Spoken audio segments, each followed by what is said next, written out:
Hello friends, my name is Vasyl Pekhno. I invite you to review the battle map as of the morning of November 13th. So subscribe to our channel, give us a like, leave your comments, and let's figure out what's happening at the front. Today, and actually for the second day in a row, and I think this could continue for a third day if everything follows the same scenario, we are mainly talking about the Zaporizhzhia and Pokrovsk directions. So let's move on to their analytics, to the analysis of what's happening specifically there. The Zaporizhzhia direction in the context of Huliaipole. So as you can see, Rivnopillia. On the deep state map, it has already appeared as a shaded area. In the announcements and statements of the Southern Defense Forces, Rivnopillia is also listed as a settlement captured by the enemy. I'll be honest, this situation that is now unfolding on the, let's say, Zaporizhzhia direction, I have to comment on it from two emotional, so to speak, components. The first emotional component is that society is panicking because indeed lately it seems that the enemy has advanced rather quickly. You can see for yourself how in just a few days the enemy has pushed forward quite far in this sector of the front across the entire area. On the one hand, people feel, and you, dear subscribers, also write about this in the comments, that this is a very bad trend. I'll say this, the trend really isn't good, and I'll talk more about that later. But in this emotional context, the number one point I want to make is that in principle, for a long time, there has been a kind of request from us to the command regarding the need to make decisions about withdrawal, and those decisions need to be made in a timely manner. When the defense of the South was being conducted now, despite some flawed communication, they still managed to communicate that they had withdrawn to other positions, which allow our servicemen's lives to be preserved. And that's exactly what happened here.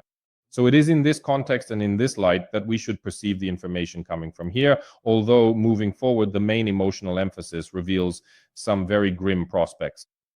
I'll be honest, unfortunately, I underestimated the danger of what is currently happening here in Huliaipole. I'll be biting my tongue so as not to paint any grim pictures of how the situation might develop further. I'll just say this. The day before yesterday, I received several calls at once from soldiers working in the Huliaipole sector, so to speak, and they assessed the prospects of holding this settlement as very, very bleak. Let's put it that way. I'll explain why in a moment. Now, let's get to the facts.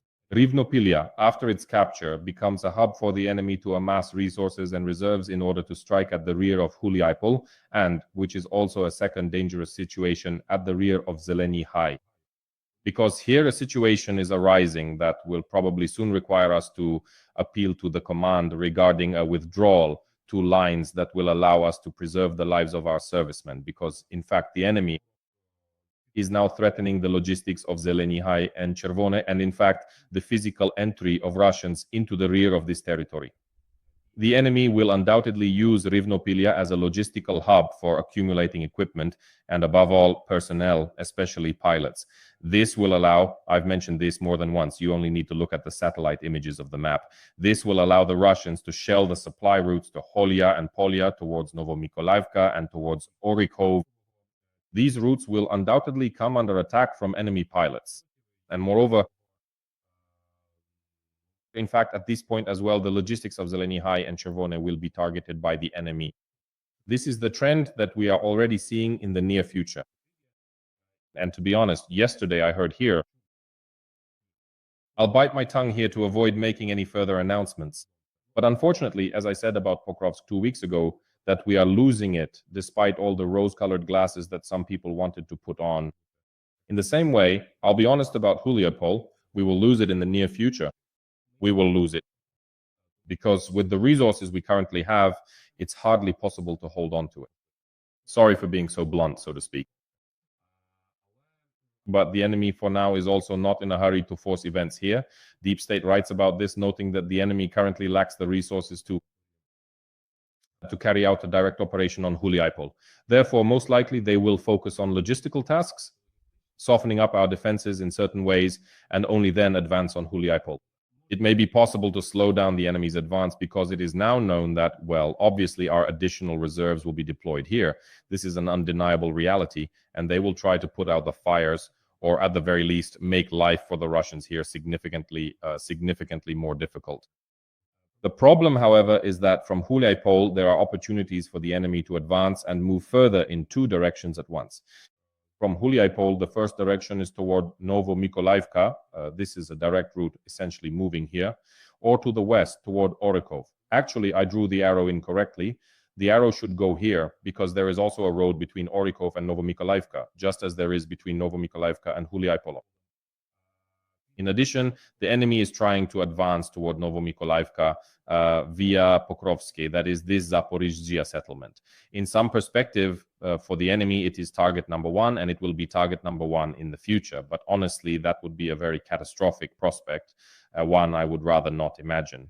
However, the fact that the enemy could gain access to the highway if they capture Huliaipole is truly very, very dangerous. As I said, our reserves are now being redeployed toward Huliaipole to hold back the enemy's advance. We'll see how it all ends, but as I repeat, the prospects are uncertain, and unfortunately, those who created these prospects are the already mentioned infamous pilots of the Rubicon Russian units, who are operating as a systemic tool of the Russian Federation.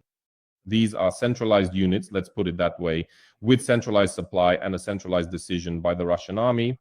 By the way, yesterday, and this is also worth communicating, the Russian Federation officially announced the creation of unmanned systems forces. We created the unmanned systems forces much, much earlier, back at the beginning of 2024. But due to problems, including bureaucratic ones and certain political issues internally. In our country, they only started to expand not so long ago and really began to expand actively only recently, while the Russians, using Rubicon tools, have now launched a very active effort. I want to emphasize once again what makes it not so unique. These are people of flesh and blood, but Rubicon works. They shouldn't be demonized under any circumstances. In no case should they be demonized. But thanks to, due to this centralization of supplies coming directly from Russian, let's say, stockpiles, Rubicon, and this is about a dozen units. It's not just a single unit that exists and that's it. It's about a dozen units operating under this brand. Let's say, yes, they receive a large number of drones, both reconnaissance and strike. They have means of group electronic warfare, short-range air defense, short-range radar, and all of this together allows them to detect and destroy targets, to resolve conflict, to counter our bombers, our aircraft, to shoot all of this down. Although, in fact, there are countermeasures being used against them as well. I think that very soon we will see certain solutions implemented against Rubicon. But as of today, all these logistical aspects, whether in Pokrovsk, previously in Zaporizhzhia, or now near Huliaipole, are creating very threatening prospects for our logistics. It will depend on how actively, for example, ground-based robotic systems are used logistically. Our success will also depend on this. So this component definitely needs to be scaled up and developed. But there is also another serious paradigm shift, a kind of Rubicon. We need to prioritize striking and destroying the enemy, even shifting from physically eliminating their infantry to physically eliminating their pilots, or somehow finding a comprehensive approach to this, because unfortunately, the Russians possess a huge luxury, which is called people. They have a large number of pilots, effective pilots, and people, assault troops, whom they send into the breaches created by those pilots. Right now, we are hunting a lot for people, for assault troops, but we need to be hunting for pilots. And here, unfortunately, there is this doctrinal problem, which is that Ukraine lacks sufficient resources, and Western partners are in no hurry to provide us with these resources. The problem is that sometimes it is very difficult to eliminate enemy pilots. If they are hiding somewhere in deep dugouts or concrete bunkers, or if they've taken shelter in the basements of multi-story buildings, you have to understand that a pilot is potentially a threat to an entire battalion, for example, when he cuts off its logistics, or at least to a company. But two pilots can actually block the logistics of an entire company. And sometimes we know where they are, our equipment tracks them, but sometimes we simply have nothing to strike them with. That is, flying in with drones and just making these small cuts, trying to catch Russian pilots, is a very difficult task. You need to use something heavy in order to threaten the Russian pilots. First and foremost, it's about hunting their pilots, because they have launched a truly phenomenal hunt for our pilots. This in particular is one of the problems. In the Huliaipole direction, because if until recently we had no losses among our pilots, when those losses were zero now, unfortunately, these losses are increasing since the Russians have adopted a systematic approach to detecting and targeting our pilots. We need to respond to them in the same way. But how can we do this if a Russian pilot is hiding in a basement? This needs to be done using aviation assets, using missile forces and artillery. And obviously, the question arises, do we have enough of these resources? Here, I have to raise a well-founded question to my favorite Air Force, not just because they're my favorite, but because I truly respect and love this branch of the military. But what about the Ukrainian cabs? This is a real question. What is going on with the Ukrainian cabs and where are they? Why aren't they there? This is honestly a real issue. This is a real question that we also have because obviously our partners are providing them.